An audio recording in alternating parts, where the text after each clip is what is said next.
waftigan ka tirsan xukuumadda Soomaaliland ee kormeerka shaqo ugu kuurgelayay dhibaatada roobabkii maalintii shalay ka da'ay dalku ay soo gaarsiiyeen wadada isku xidha magaalooyinka Berbera iyo Hargeysa ayaa ka koobnaa wasiirka madaxtooyada wasiir dawlaha wasaaradda madaxtooyada iyo maareeyaha wakaaladda horumarinta wadooyinka iyadoo jidkaasi inta uu dhibku gaadhay isla xaliba ay dawladdu ka jawaabtay oo dib u dhis iyo dib u habayn ay ka wadaan iyadoo ay ku hawlan yihiin injineerada iyo shaqaalaha wakaaladda horumarinta wadooyinka Soomaaliland meelaha ugu badan ee dhibaatadu gaadhayna waxa kamid ah buundada dooxa Dacarburo iyo jidka buundada Dhatiso oo u dhaxaysa deegaanada Dhubato iyo geedka Dheenta gudoomiyaha degmada Laaskeel Mustafa Ibrahim ayaa waftiga uga warbixiyay dhibaatada daadadkii ka dhashay roobkii shalay ka da'ay dal ay gaarsiiyeen qaybo kamid ah buundooyinka Dacarburo iyo Dhatiso oo ku yaala jidka u dhaxeeya Berbera iyo Hargeysa wadadan gurmadkeeda oo amaanta goobjoog u tihiin oo imkaan muddo 2 wiig ka hadlaynay imkaan roobku ku soo dhacaan wadada imika gooday Dhatiso oo iyana halboolihii ay isku marayeen Berbera Hargeysa gaadiidku inoo marayeen gaadiidka halka taagan tiradoodu badan tahay qaar aan ilaa xalay ka saarnay iyo qaar ku jabayba ay leeyihiin waxaan Ilaahay ugu mahadinaynaa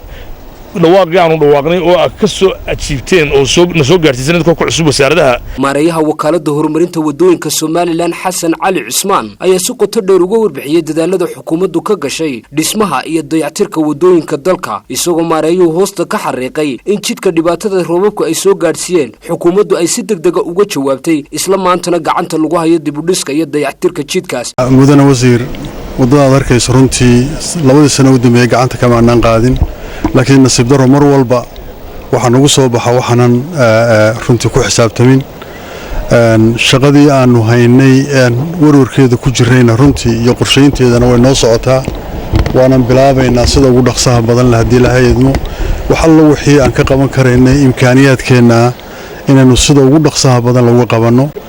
biyahaas ugu horeeya markay biyahaas go'aan inaan godad ka aawdno haddaan leexin karnana leexino inta biyuhu ka go'ayaan aan saarno markaa maxaan ku dhaaqay cad ama gogol aan muddo runtii laga warwarin hadii la hay'admo wasiir dawlaha wasaaradda madaxtooyada Soomaaliland Maxamed Muuse Abees waxa uu iftiimiyay xukuumaddu ay gurmad weyn ka gashay dayactirka iyo hagaajinta wadada ay roobabku wax soo gaarsiiyeen qasaarahan yimi Ilaahay nagu keenay weeyii insha Allah bidmilaahi kariimna dadaal weyn weyn ka sameeynay saakana weyn ku soo gurmanay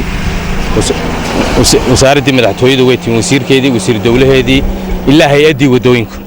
taasina waxayna tusaysaa dadaalka aynu sameynayno iyo juhdiga dheeraadka aynu ku darayno inaynu wixii kulba yimaada waajibkeed ka qaadano Maxamuud Xaashi Cabdi wasiirka madaxtooyada Jamhuuriyadda Soomaaliland ayaa ka warbixiyay ujeedada kormeerkan ay ugu kuurgalayaan waxyeelada roobabku ay gaarsiiyeen jidka halbowlaha ah ee isku xidha magaalooyinka Berbera iyo Hargeysa kormeer ku nimi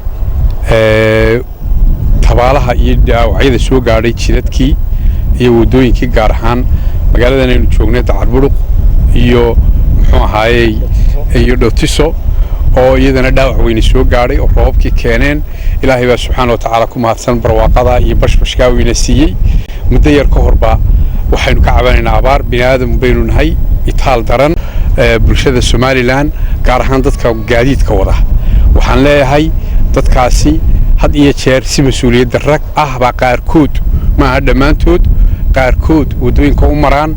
oo xawli dheeraada leh oo nafaha ay sidaan ee Ilaahay ka xisaabi doona aakhira iyo ifka aanay u aabayeelin sharciga laftiisana ula xisaabtami doono waxaan leeyahay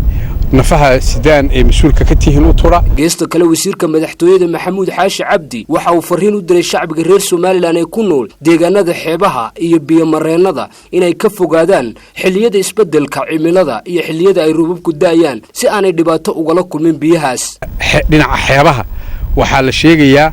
duufaano iyo dabaylo ayaa la sheegay Ilaahay hayna hareer mariyo dadka ku xeel dheer saadaasha hawadu arrimahaas ay sheegayaan waana la arkay oo way ka dhaceen khasaaraheedii runtii degmooyinka Soomaaliland bulaxaar iyo muxuu ahaayay lughaya iyadoo oo wixii xukuumad ahaan aanu ka qaban karinay dadkii tabaaloobay ilaa shalay aanu raashimo u direynay oo madaxweynuhu runtii arinta uu amar ka bixiyay waxaan leeyahay bulshadaas ka tabaabushaysta wadada isku xidha caasimadda Hargeysa iyo magaalo xeebeedka Berbera waxa ku yaala dooxyo tiro badan oo aan lahayn biriisho ay biyuhu dul maraan sababta darteed ayaa keentay in xilli roobaadyada daadadka soo rogmada ee roobabku keenan ay khasaare nafeed iyo mid maalba ay geystaan arrintaasna waxay noqotay fallaar xanuun badan oo ku mudan bulshada reer Somaliland waxaanay u baahantahay in xal waara laga helo sidii loo horumarin lahaa isla markaana looga dabaalan lahaa khasaaraha ay daadadku gaarsiiyeen xilliyada roobabka bulshada